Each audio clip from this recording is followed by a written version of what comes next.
Hey, how you guys doing? Let's go ahead and watch a video real quick, okay? This came out today that U.S. troops report commanders framing the Iran war as God's plan. Now, I've already talked to you guys about Pete Hegseth, and he's the Secretary of Defense, and he is a Christian Zionist. Now, he's probably good on some domestic issues. He's a conservative Christian, but he's an arch Zionist. One of the things he stated upon receiving the appointment of Secretary of Defense is rebuilding the Third Temple, which of course is a dedication to Antichrist. Well, this theology is now being implemented into the U.S. military itself. As first published by independent journalist Jonathan Larson, a U.S. combat unit commander told non-commissioned officers that the war on Iran is part of God's divine plan, allegedly claiming President Donald Trump was, quote, anointed by Jesus to ignite Armageddon. The complaint filed with the Military Religious Freedom Foundation is one of more than 110 logged within 48 hours from over 40 units across the last 30 installations. Complaints including Christians, a Muslim, and a Jew have requested anonymity to avoid retaliation. The Pentagon has yet to respond. According to MRFF President Mikey Weinstein, I wonder who that is, service members report unrestricted euphoria among segments of the chain of command, portraying the assault on Iran as biblically sanctioned and tied to end times prophecy in the book of Revelation. One NCO wrote that such rhetoric is eroding morale and violating constitutional oaths, particularly for troops in ready support status who would be deployed at any moment. This is why I tell individuals that I oppose Zionism, why Zionism opposes what Christ embodied and what he taught his followers. And the only thing that American evangelicals know about Zionism is that it's attached to the nation state of Israel, and it's about a Jewish homeland for the Jewish people. But the ideology is much deeper than that, because it's about world domination, power and control. And according to them, they're on a divine mission through these wars, and they can do whatever they want. They can accelerate things because according to them, if they do that, that's going to cause Christ to show up faster. And the evangelicals also believe this so much so that they will disregard human life, all in the name of prophecy. And if you believe this, you are sadly mistaken. By the way, I'm going to go out on a limb with this one, because Pete Hegseth and some of the other Zionists in the military, with the rest of the Christian Zionists and some of the individuals over in Israel, have been waiting a long time to build the Third Temple. They have everything ready to go for the Third Temple. The only problem is the Dome of the Rock, a very holy site for the Muslims, has always been standing there. And they couldn't do anything in the past, because if they did, it would cause a massive religious war if they did. So with the conflict going on with Israel and tensions escalating, don't be surprised if one of those missiles happens to find its way over there, and it happens to come down, and then they can just blame, and then they have their excuse to go ahead and start building the Third Temple. And to take certain concrete steps in this regard.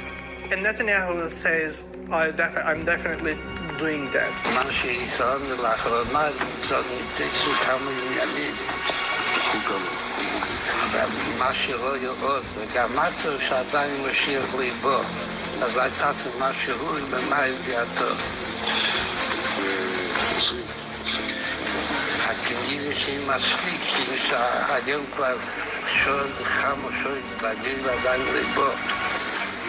The Rebbe never visited Israel. Yeah, that Rebbe that is talking to Bibi, he is the founder of the Chabad organization and the Noahide laws, the one that groomed Benjamin Netanyahu, because they fully believed that he was going to be the last prime minister, and he was going to usher in this Messiah figure that they are looking for. Notice that he's asking him, where's the Messiah? How come he hasn't come?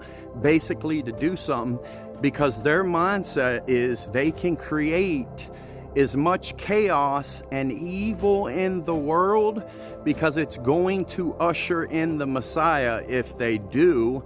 And that's the same mindset that the Zionists have.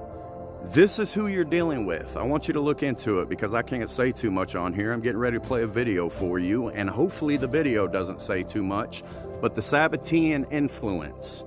I want you to look into it. Notice their thought process. Redemption through sin.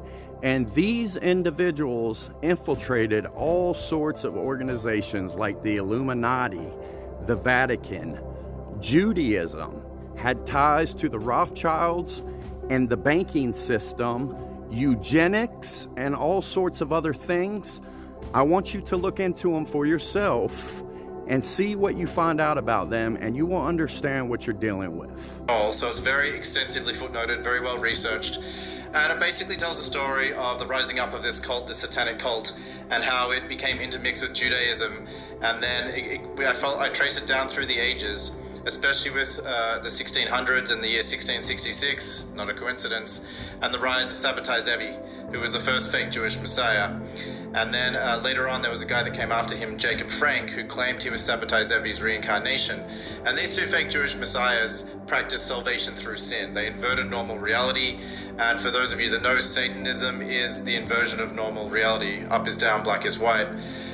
Pleasure is pain, all of that. So they decided that they were going to infiltrate. This is where the idea of crypto Jews comes from, the hidden Jew. And so they then proceeded to be something on the outside and something else on the inside, and they infiltrated all these organizations.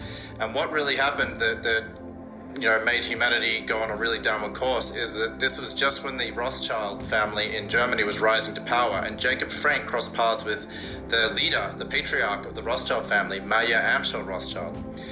And they set about forming an unholy alliance that also included Adam Weishaupt, who went on to found the original Order of the Illuminati in Bavaria in 1776, the same year as the founding of the United States. And it wasn't long before the Illuminati had infiltrated the Freemasons and had risen to the top of the ranks in that secret society, and they proceeded to infiltrate the Vatican and all sorts of countries and nations around the world. And then so by the time we got to the 1800s, we already had a situation where the Rothschilds were very powerful. They'd installed central banks in a lot of countries in Europe, and then they had their sights set on world domination, and they were being influenced by the Satanism of Jacob Frank and the Sabbatean Frankists, and they had the money to further their agenda. And so in the 1800s, they started planting the seeds of Christian Zionism by altering the Bible and trying to get the American South, the evangelicals, on their side, because they knew what was coming up, which was the creation of a political state of Israel. And they basically had this very long-term vision. And so I trace all of this, I footnote all of this, how this happened. And this includes the assassination of Lincoln. So go do your homework, go do your research. Really study your Bible, and you will understand what is going on and who these individuals are. And they're going to create as much chaos and havoc that they can in the world. But guess what? That's not going to usher Christ in faster, because they decided to orchestrate chaos and evil in the world. And you're going to be wondering, when it starts to get worse and you start experiencing it here in America, you're going to wonder why Jesus is still not here, because he doesn't work on their timeline. Have a good one.